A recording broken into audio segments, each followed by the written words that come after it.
Good afternoon, everyone. Thanks so much for joining us for another Post-Executive Council media briefing. I am Davia Chambers, and I'll take you through this afternoon's press conference.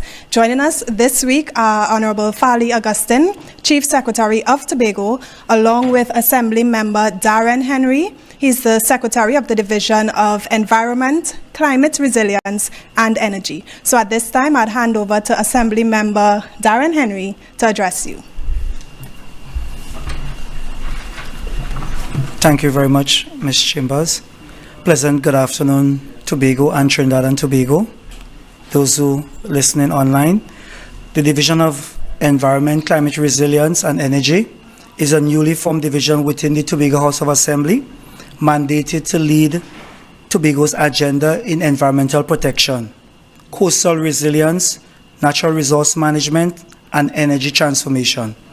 While the division continues to be built institutional capacity, particularly within the Department of Natural Resources, Environment, and Marine Resources, significant progress has already been made. These initial changes are viewed as transitional as the division strengthens its technical and operational capabilities to meet the national and global sustainable targets. A landmark motion has been advanced to designate the 30th of April as Mainridge Day, commemorating 250 years being the first legally protected forest reserve in the Western Hemisphere. This initiative is symbolic and strategic. It reinforces Tobago's environmental leadership while deepening public awareness on the importance of forest conservation, water security, biodiversity, and climate resilience. In celebration of the 250-year anniversary, we in the division, we'll be doing an official opening ceremony at the Mainridge Orientation Center. We'll be doing a school mural competition, historic reenactment of the 1776 parliamentary debate that occurred 250 years ago, bird banding exhibition, and guided tours. We'll do a cultural parade and a time capsule initiative. And culminating this celebration, we'll be doing an award ceremony and a cocktail reception. In terms of environmental stewardship and public engagement, the division continues to prioritize environmental awareness and public participation. The recent Mainridge cleanup resulted in the division removing 51 bags of debris or rubbish from along the roadways within the forest reserve. A few years ago, we removed 30, and then it went to 40. So there is clearly a pattern, clearly more work for us to do in terms of changing the behavior among residents on this island, because it appears that there's an increase in fly tipping annually. In terms of coastal erosion, coastal erosion represents one of the most significant environmental and economic threats facing Tobago presently. As we might be aware, 70% of Tobago's population resides in coastal zones, while nearly 90% of our tourism infrastructure is located along the coastline also. As such, coastal degradation directly impacts livelihood, national revenue, and community safety. Some of the key drivers of this coastal erosion are sea level rise, which is linked to climate change, increased storm intensity and wave energy, disruption in natural sediments system, and historical ongoing human activity along our coastal shores. Observed impacts include loss of beachfront at key tourism sites, flooding and damage to critical road networks, increased vulnerability of coastal communities, and degradation of natural coastal defenses such as reefs and mangroves.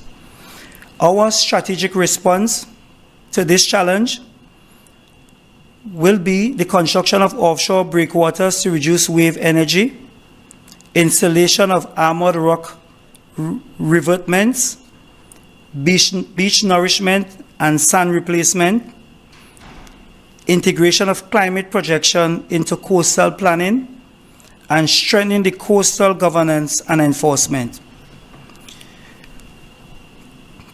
Tobago Coastal Protection Program. The Tobago Coastal Protection Program is a transformative initiative valued at US dollars 18 million with financing from the Development Bank of Latin America and the Caribbean and the Government of Trinidad and Tobago. The objective is to enhance coastal resilience, protect infrastructure, and support sustainable tourism development. The priority areas are Pigeon Point to Sandy Point. The activities that will be taken: beach restoration and nourishment, offshore breakwaters and revetments, and support infrastructure for fisher folk. Another area, Grange Bay, reconstruction of seawall and coastal roads, development of boardwalk and recreational facilities. In Plymouth, Back Bay, coastal stabilization and slope protection, restoration of recreational and heritage spaces. Expected outcome: direct benefit to approximately 43,000 residents, protection of key tourism assets, and strengthening climate resilience and infrastructure. In terms of climate resilience and innovation, the division is advancing the rollout of a loss and damage toolkit across 4 communities here in Tobago. This initiative is in collaboration with Climate Analytical Caribbean, will strengthen Tobago's ability to assess and respond to climate impacts at the community level. The approach emphasizes participatory planning, local knowledge integration, and evidence-based decision-making. In terms of marine and biodiversity, protection, ongoing stakeholder collaboration in strengthening marine governance, particularly in the Boko Reef Marine Park, and additional efforts include collaboration with Turtle Village Trust on conservation initiative, coral disease preparedness, and in collaboration with the Institute of Marine Affairs, and exploration of turtle-sensitive lights solution. Because as we know, a number turtles are affected when they nest by the lights on various beaches and along some roadways, especially in Grafton. So we will be looking into that issue. We have already discussed with Tiantec in terms of moving out some of the normal street lights and putting in turtle-sensitive lights in some of those areas. In terms of environmental management, the derelict vehicle program continues to improve public health, and that should be started in the next 2 weeks. It is to improve public health, environmental quality, and community aesthetics. The initiative focuses on systematic identification, removal, and environmentally responsive disposal of abandoned vehicles. The Environment Department would have removed approximately 20 vehicles last year, and we will want to start back that program in the next fortnight. Energy transformation and sustainability. The division is implementing a comprehensive energy audit program across major facilities owned by the Tobago House of Assembly. And the key components: investment-grade energy audits, identification of energy conservation measures, and integration of renewable energy solutions throughout the buildings of the Tobago House of Assembly. Development of electric vehicle charging infrastructure. We intend to establish an island-wide network of EV charging stations in collaboration with EDCOT. We are working on the financial aspects of this project. Once finalized, we will provide further details. Expected benefit: reduce operational costs for public buildings, improve energy efficiency and reliability, and lower greenhouse gas emissions, enhance sustainability and resilience. In forward-thinking strategy, installation of weather stations at Speyside High School. This project is being sponsored by Helberg University. Implementation of the Biosphere Management Agency framework, the expansion of Sagasa monitoring system, solar energy projects in East Tobago, and forest infrastructure upgrade and trail development. I mentioned previously that we boast of having the oldest forest reserve in the Western Hemisphere. At this time, there is significant erosion taking place on the Gilpin Trail, and our plan is to upgrade the trail, put in gabion basket and other engineering structures to save the trail.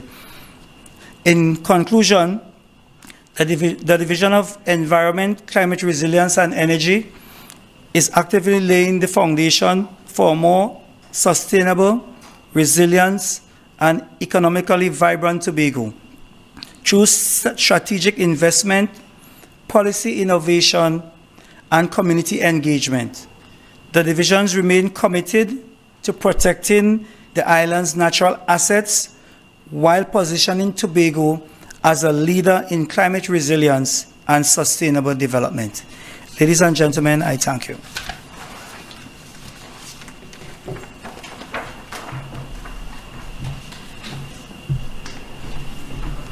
Thank you, Assembly Member Darren Henry, for providing those updates. And now we'd hear from Honorable Fali Augustine, Chief Secretary of Tobago.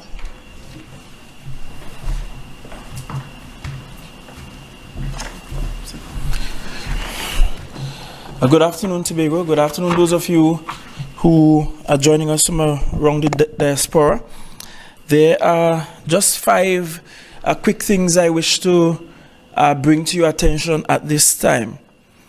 The first is we want the entire island of Tobago this week to just celebrate with Miss Olive Williams of Waif Street in Bagatelle.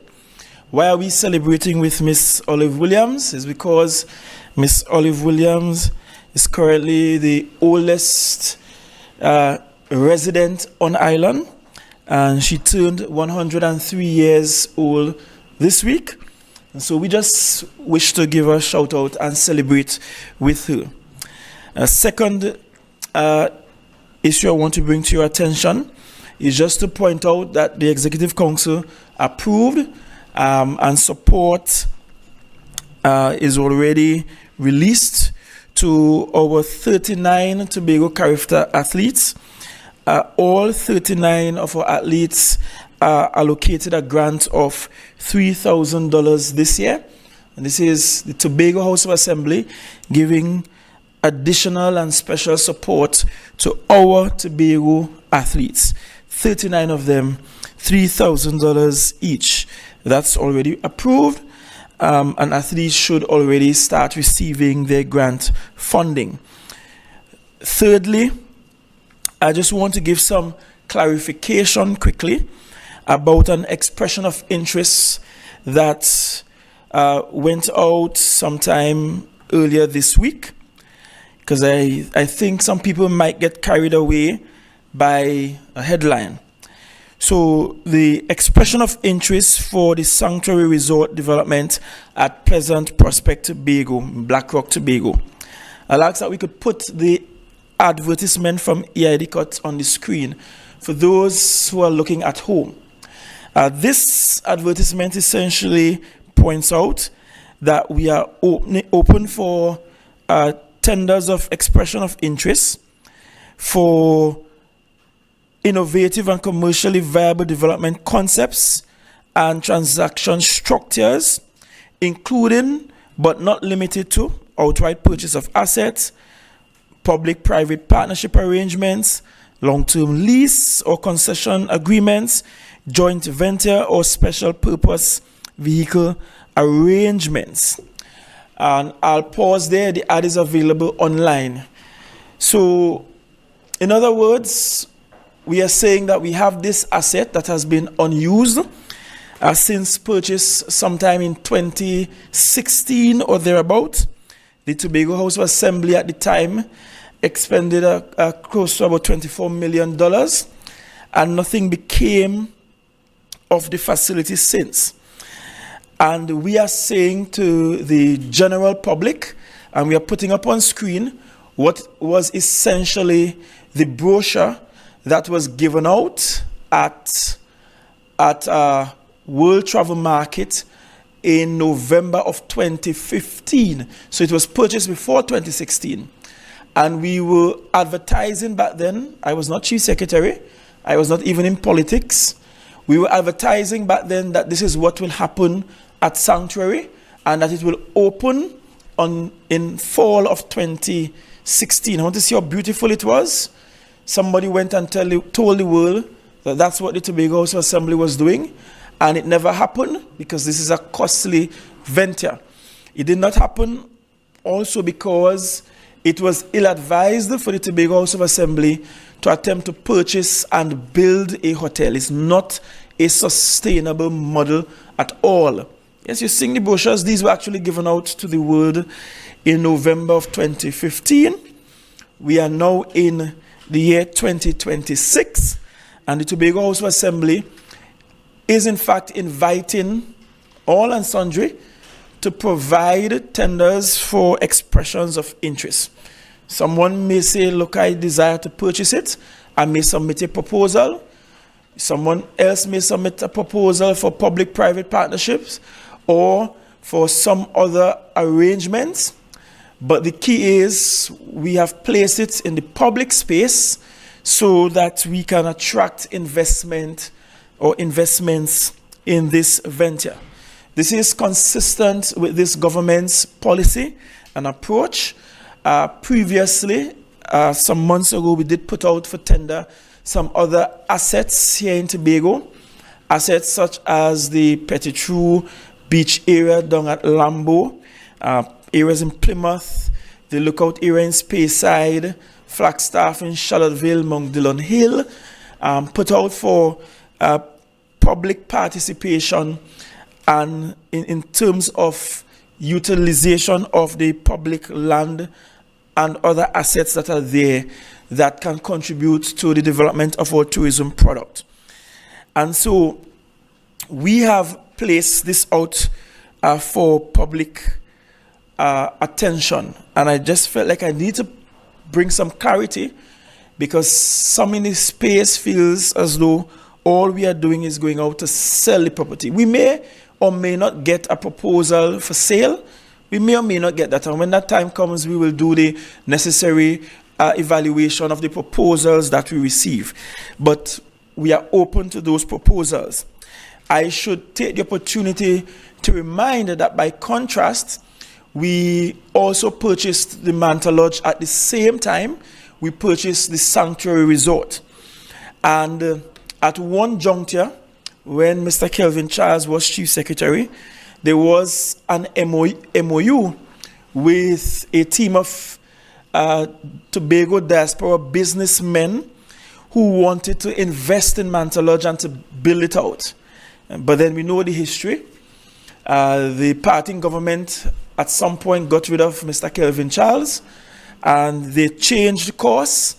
And what eventually happened is that we eventually spent around $29.3 million between the former administration all the way up to my first administration in government to get Manta Lodge prepared. So think about it. The state, the THA eventually spent, when we sum it all up, $29.3 million for a 20-room hotel with about 3 or 4 car parks.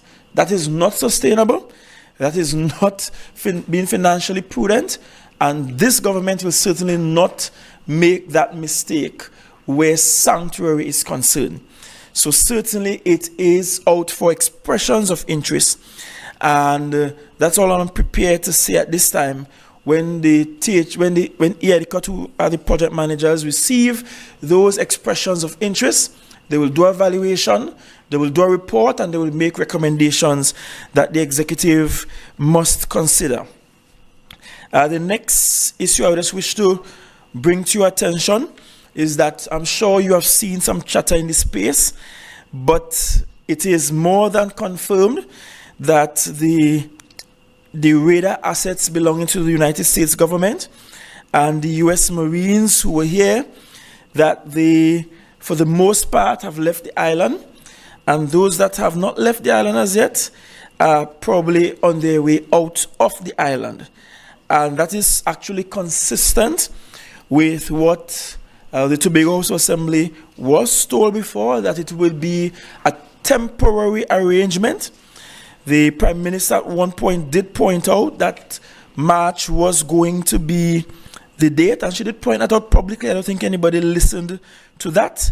So there are no surprises that the radar and the U.S. personnel left the island or are leaving the island. That was in fact said from day one, that it will be temporary. It's just interesting that when they were here, people made noise, should they be here or not? When they're leaving, people make noise, why they're leaving? But that's humanity for you.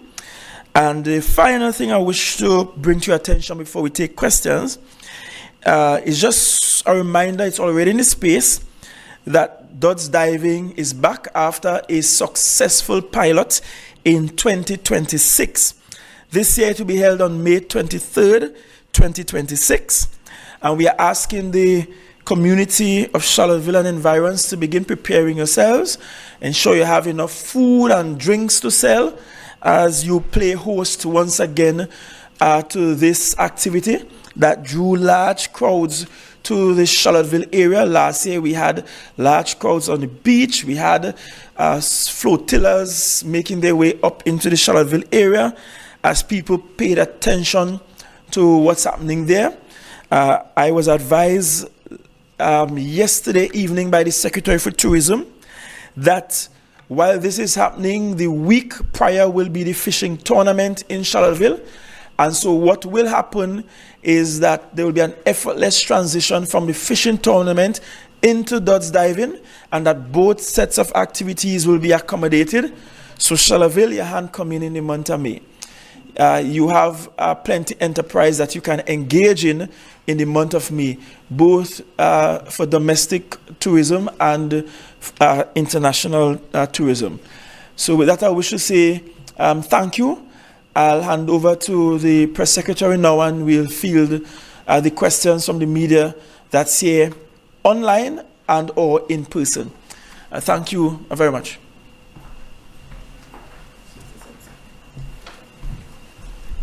Thank you, Chief Secretary Augustine. So now we'll accept questions from members of the media. We have one media house here with us in person. The ones online, as usual, you just indicate by raising your virtual hand, and we will accept 2 questions per media house in the first instance. Stefan Nicholas, Guardian Media. Good afternoon, Chief Secretary. You said the radar has left, I think it left like last week or so. There was a kidnapping overnight in Trinidad that our radar reports are that it picked up the vessel and the 73-year-old woman was rescued. There was a vessel that left Buku on March 2nd, and while the U.S. radar was here, and it seemed to be not able, I don't know, I think it was the Secretary Ricky Jofield said he would try to find out. No, it was the MP, the electoral representative for Buku. Was that radar used in any way to try and find that vessel? And what tangible benefits did we get from the U.S. radar? Thank you for your question. So the kidnapping in Trinidad, and you'll appreciate that some of the intricacies when national security is concerned may not necessarily involve my presence in those conversations. Certainly not at the broader national level, because that's a matter not under the auspices of the THE. Where Tobago is concerned, the issue is more than just picking up what's leaving our shores, but having adequate capabilities to respond in a timely manner.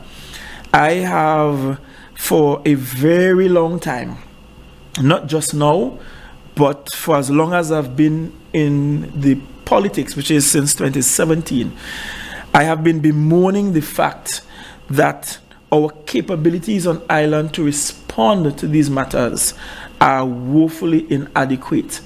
The assets available, woefully inadequate.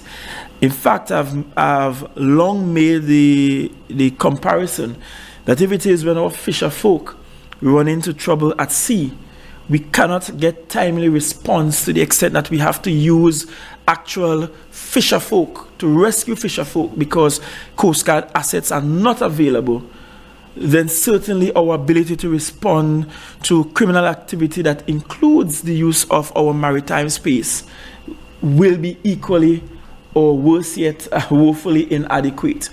And so it is one thing for a radar to be able to pick up what's happening in our airspace or in our maritime space. The other aspect is that we have to do more to have our capabilities on island actually ramped up so that we can have the adequate response. And so, unfortunately, just as that vessel from out of Boko to previously the robbery that happened at the casino and the escape happened by sea, to if we go all the way back to some murders in Plymouth, at the junction in Plymouth early one morning, again escape by sea. And from where I sit, I can say to you that many times we are able to determine that the escape is happening via sea, but our response woefully inadequate because capabilities are inadequate. I did raise, even while the radar was here, what happened with the robbery at the casino, for example, that it was known that they were departing by sea. We saw them departing by sea, and I learned the next day that the reason we did not have a response was because Coast Guard did not have fuel for a borrowed vessel to go after those who departed the island. So you see the point I'm making. It's one thing to be able to pick up what's happening in this space. Where we have to do some work and make some investment as a country has to be in the capabilities that will empower us to actually respond in a timely manner to what we are seeing.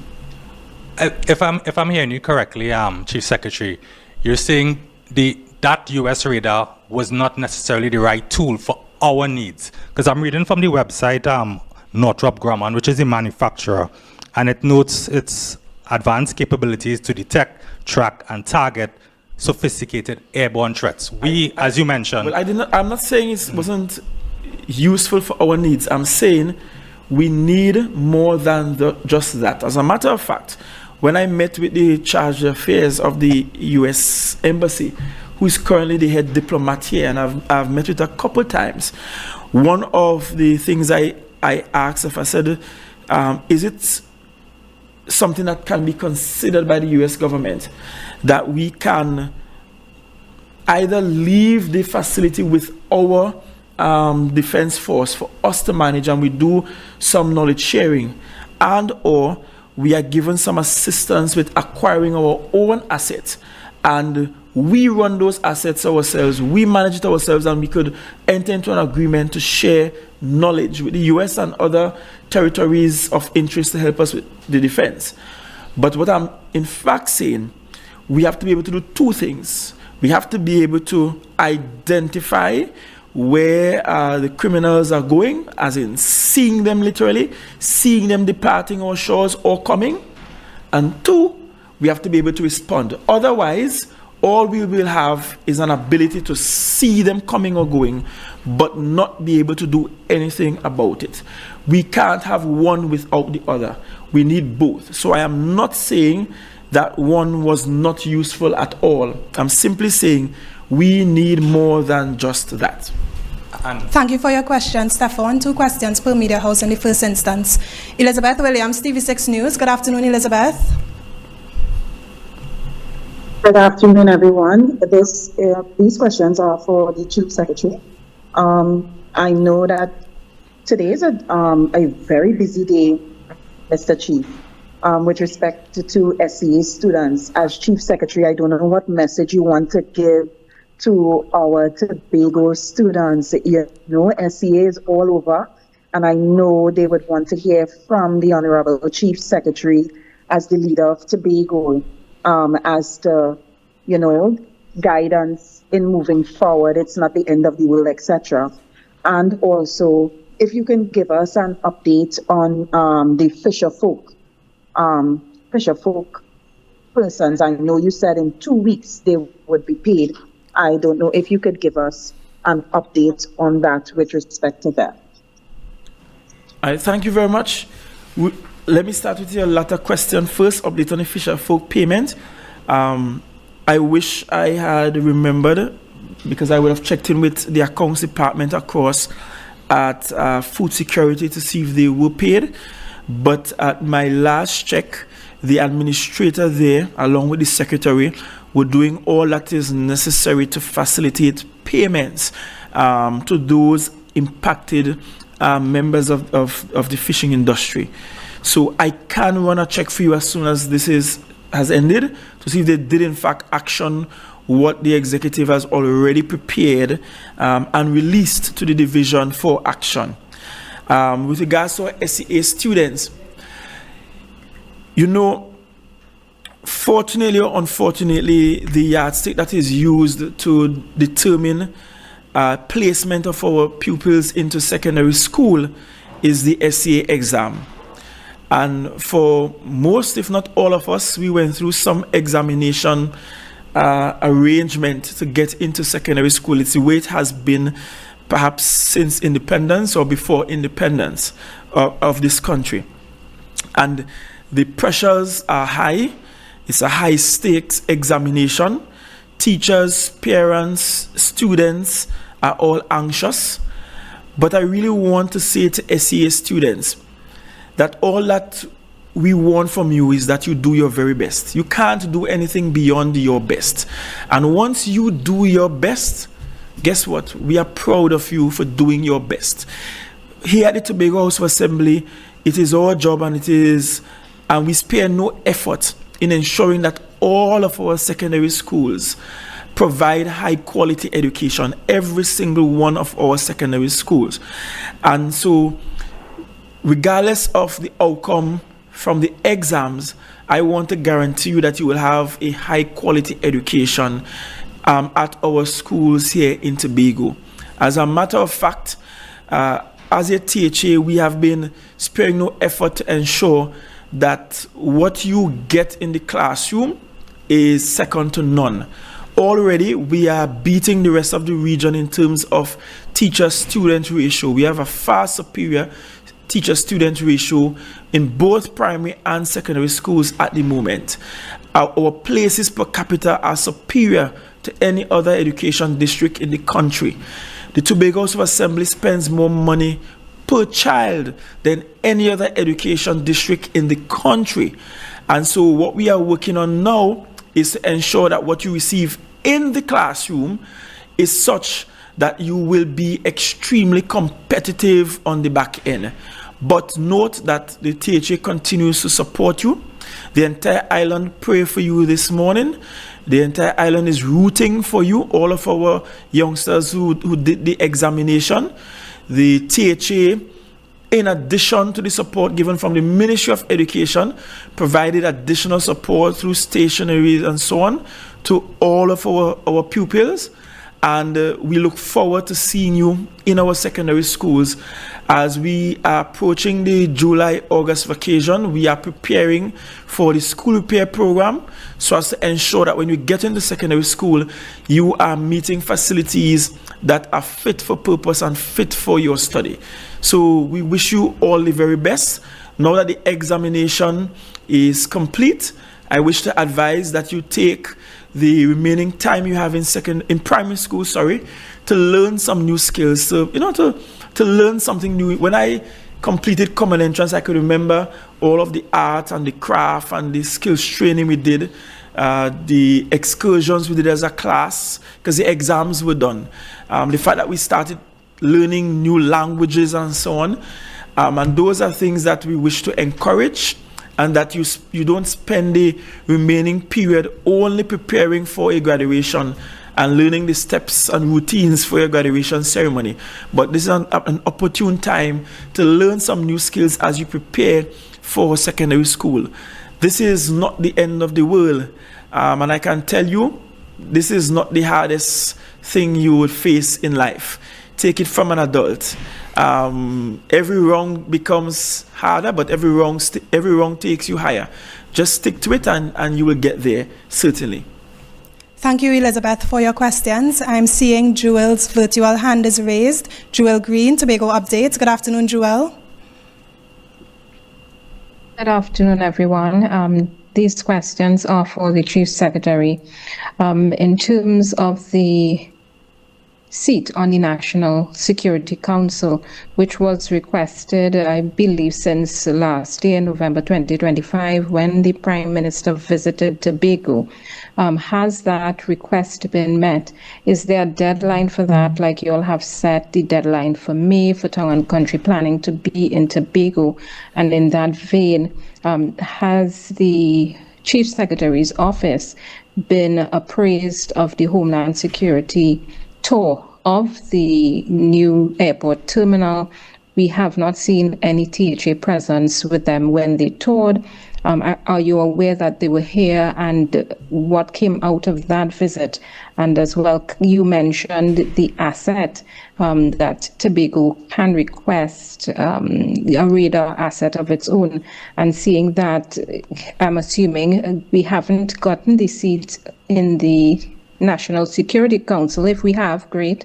But if we haven't gotten it, can Tobago, as a twin island republic, request its own asset, and can we even manage it independently? And those are the security questions. Thank you for your questions, Jewel. Jewel. Cuban doctor. So we'll respond to the first two questions, and then we'll take another round. Thank you. All right. So in terms of seat on the National Security Council, that request has not been acceded to as yet, but as you should be aware, I have a meeting with the Prime Minister tomorrow afternoon, and that's a matter that's on the agenda that we will also discuss.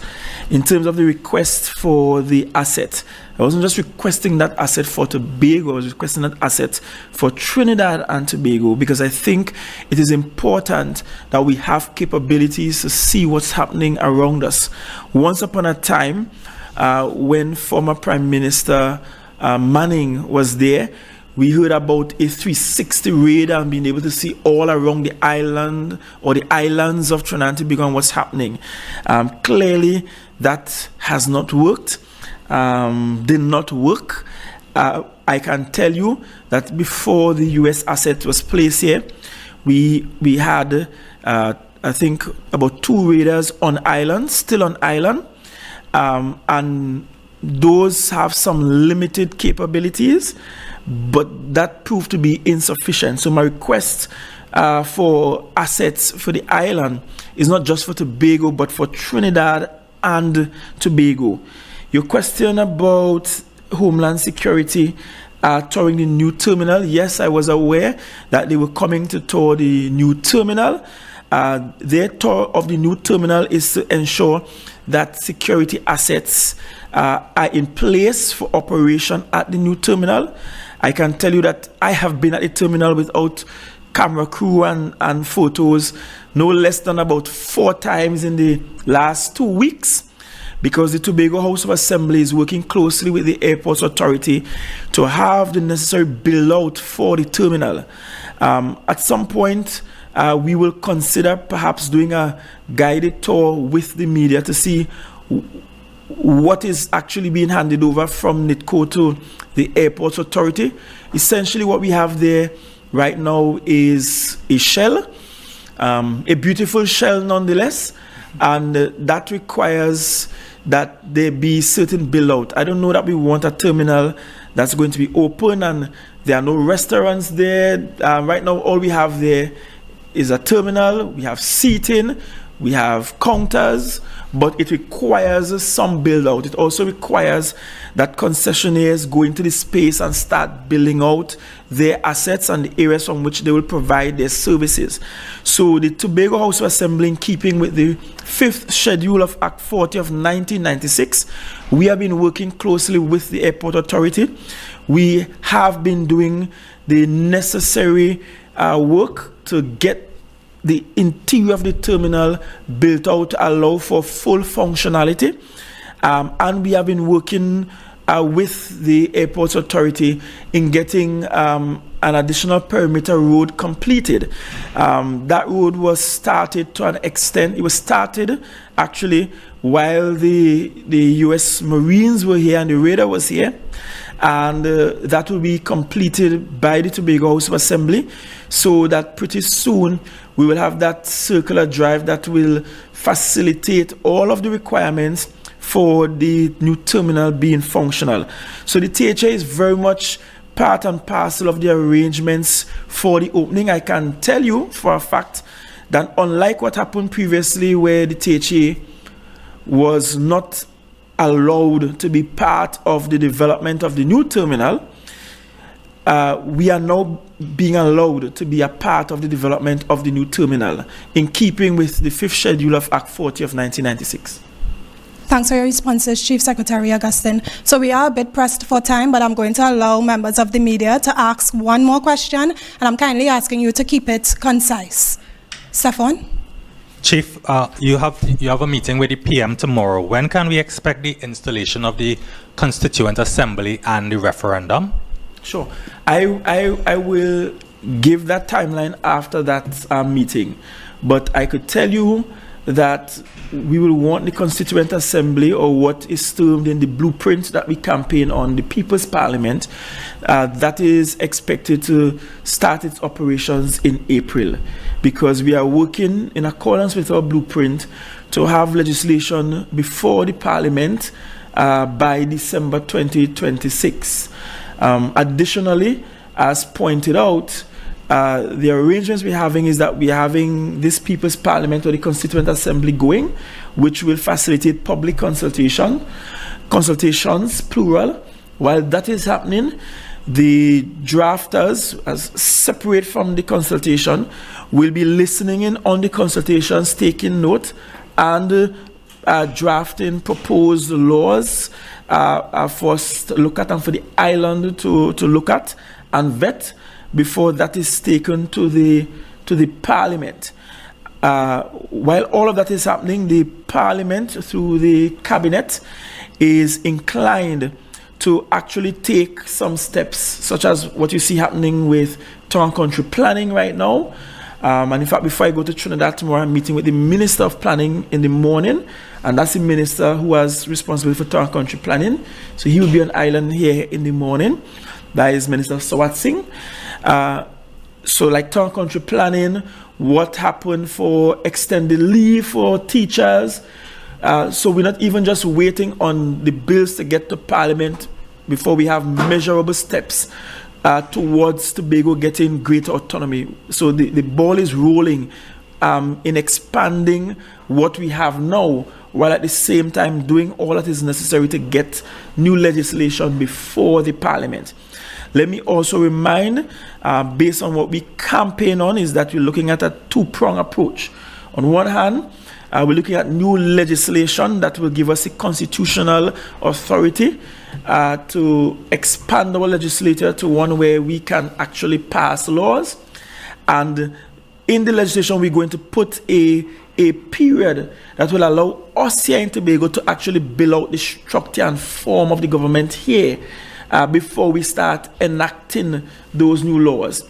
And just to remind again, the reason for that is that we don't want to codify at the Parliament in Trinidad precisely some of our structures and functions, because that will mean every time we require a change, we will have to go back to the Parliament. And I always reference the example of having to increase the number of seats. We had a stalemate for an entire year with a government that did not legitimately win the election, running the island for an entire year before we got a resolve from the national parliament. That should never happen again. And the way we're doing it is that once we get the authority, we're going to codify the structure here in Tobago, which will allow for anytime the politics and the island evolves, that we can make those simple structural changes here without having to go back to the parliament in Trinidad. So that's the two-pronged approach that we are using. But I can tell you we are marking April for the start of the Constituent Assembly, or as it's put in the blueprint, our blueprint, the People's Parliament in the month of April.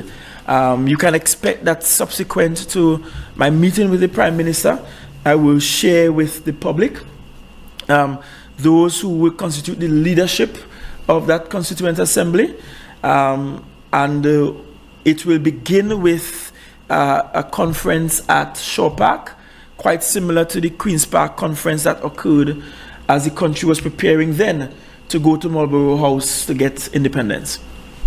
Thanks, Stefan. So we take the final question from Jewel Green, Tobago Updates. Thank you.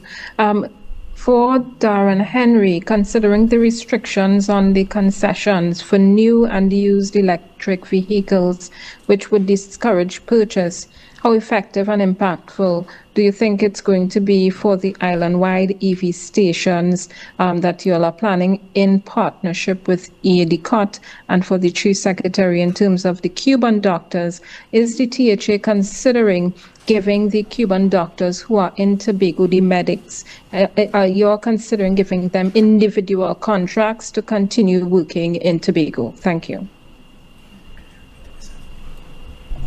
Jewel, can you please repeat the question for I could start Assembly with my Member question. Henry? I think she was asking about whether the concessions are sufficient to entice Tobagonians to go electric on vehicles, thereby justifying the need for EV charging stations around the island. And perhaps I will assist with both questions. In fact, this is one of the areas I really wanted to get done in the last 4 years, and we did not get completed because of budget constraints. But the truth is, one of the incentives for going green and going electric is beyond the concessions you get for purchase of the vehicles, but how much it will actually cost you in terms of running your vehicles, in terms of fuel. And I'll give my own example. Personally, I possess a vehicle that is a plug-in hybrid. And since I have that as my personal vehicle, I have only I have filled my tank once in about the last 2 months because I plug in and drive. I don't know what greater incentive one needs than that. And the cost of electricity in Trinidad and Tobago is such that it is significantly cheaper to charge your vehicle and drive than to fill up at the station. And the technology where electric vehicles and plug-in hybrids and general hybrid vehicles, where the technology is right now, is such that it's pretty advanced. You could even have vehicles that are utilitarian in nature that will carry such efficiency. And when we also look at what's happening around the globe, what's happening with the war in Iran and the impact on fuel prices, bearing in mind that Trinidad and Tobago has been importing quite a lot of crude for our own needs, chances are we can see increases because, and please don't quote me on this, I'm not the Minister of Energy, but one can potentially consider that we may have an impact based on the war that's going on now in the Middle East. I will say there is a need for Tobagonians to start thinking about alternative ways of fueling our vehicles. You know, sadly, we had as a pitch for the island, clean, green, safe, and serene.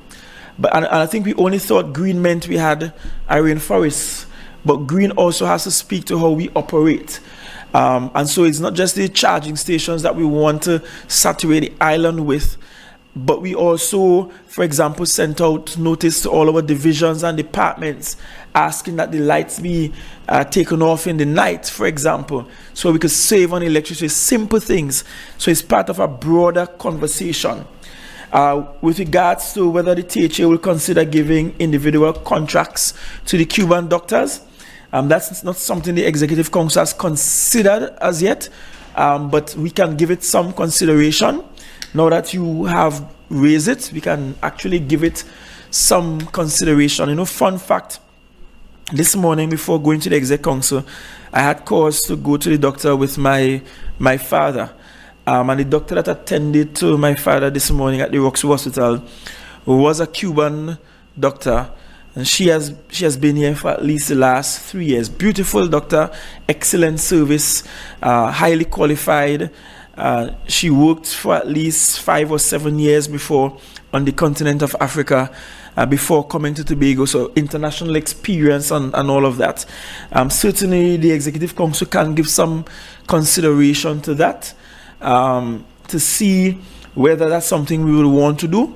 As you may be aware, given some authority we have in the 5th schedule, the THA, and in this instance through the TRHA, has always had the liberty of issuing contracts for employment in the medical field, and we'll give it some consideration.